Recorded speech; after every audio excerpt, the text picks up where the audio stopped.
we're going to talk now about Robert Kiyosaki and his $350,000 Bitcoin prediction. I'm not a financial advisor. I will tell you that, okay, I'm going to be very careful what I say here. Robert Kiyosaki is an important person to people. He is the author of Rich Dad, Poor Dad, obviously.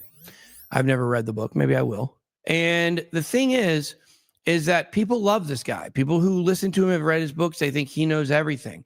And so what I want to tell you is Robert Kiyosaki is not important at all in the grand scheme of things. He is not important at all. He has nothing to do with anything other than book sales and products through the internet. I'm not telling you his advice is bad at all. I'm not telling you that at all. I think he has a lot of great advice. But what I'm telling you is he doesn't know where the price of Bitcoin is going. He's predicting where he guesses it would go. And I would think $350,000, hey, that sounds like a pretty good price. If I didn't have information I have, I would think that would be pretty good because, you know, you have all the fuel in the beginning. Now, in the last week or two, I may be doubting a little bit. But if you go back 2 weeks, that's the reason why this pullback happened, because it was moving too fast. It was moving too fast, and it wasn't going to be able to sustain throughout the entire bull run and get to the $140,000 price target. So they pulled it back. It's not going to hit $350,000, but it feels like it could at times when it's moving. Now, there's also a BlackRock controversy here where he talked about their ETF. So let's see what he had to say. Best known for Rich Dad, Poor Dad, Kiyosaki's made headlines with a bold prediction. It'll hit $350,000 in 2025. It came through a tweet where he criticized Uncle Larry and their Bitcoin ETF. What do I call? The Finkmeister. Ooh. Yeah. Ray Finkel. Finkel is Einhorn. Finkel is Einhorn. Finkel is Einhorn. Let's call him Einhorn. Einhorn is Finkel. That's too. People won't get that joke. I'm going to call him Unc. Let's call him Unc. Cousin Larry. Cousin Larry. Cousin Larry. Yeah, Cousin Larry. This is why he's got a different last name. He's in the family, though. Okay, it's CEO Cousin Larry and their Bitcoin ETF amid broader industry debates. In his tweet, he accused them of suppressing Bitcoin prices to allow institutional investors or whales to accumulate Bitcoin under $100,000. Duh. Obviously, that's the way the market works, guys. Guys, I want you to understand this, okay? I want you to really understand. I want you to really process this. This is how everything in the world works. This is the way the markets work. Robert Kiyosaki complaining about this makes it sound like there's something that can be done about it and that there's another option and that they should do it the way that the other place that's doing it right does it, which is what place? No one knows. They make it up, right? It used to be the Magic the Gathering exchange, but then they turned that into crypto and it became part of the financial system. Nerds.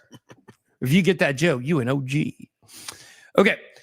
All right. So BlackRock suppressing Bitcoin price so whales can buy Bitcoin at under 100K. I love Bitcoin in my own wallet. I would not trust Bitcoin in BlackRock's ETF. Look, I agree with him on that point. Why would you own the ETF? If you're a stonks guy and that's all you feel like you can do, then go for it. I'd rather do that than nothing. But learn how to own your own crypto. Let's see. He linked their practices to shareholder capitalism, likening it to Marxist ideologies, and warned against trusting centralized entities. Look, I think he's dead on here. I think there's a lot of stuff that Kiyosaki, like I said, he's got great opinions. I think he's dead on here about a lot of the things he's pointing out. The thing he doesn't really understand is, number one, there's really been nothing that can be done about any of these issues.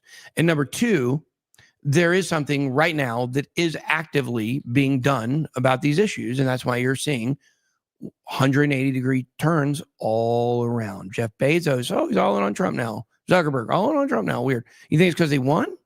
He won back in 2016, didn't he? Where were they? No, it's not, because there's a new sheriff in town. And that sheriff, he does things a little differently. So I do think that while BlackRock has operated in a Marxist type way of shareholder capitalism, which I agree with. I'm not going to get into what that is, but I agree 1,000% on it. That's over. It's ending. It's ending. Things are going to be different. A lot of things are going to be the same, though. Don't think this is a brand new world you're going to wake up to tomorrow and everything's hunky-dory.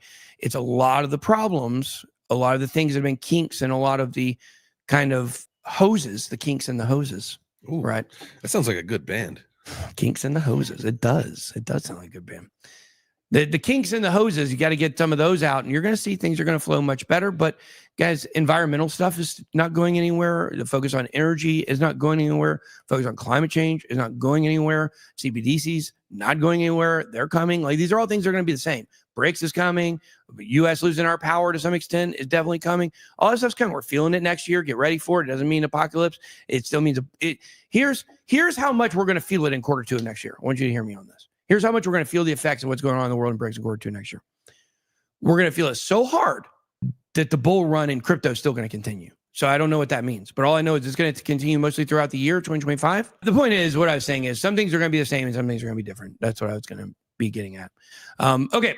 But that's what I was saying. How hard are we going to feel it? I've been told the bull run is going to continue through next year. So whatever we feel because of the de-dollarization, it's not going to be enough to send crypto into a bear market.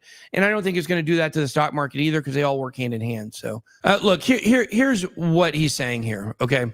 What Kiyosaki is saying here is that he doesn't like Bitcoin or BlackRock's aggressive kind of lobbying for Bitcoin ETFs. And he thinks it's not great for the market.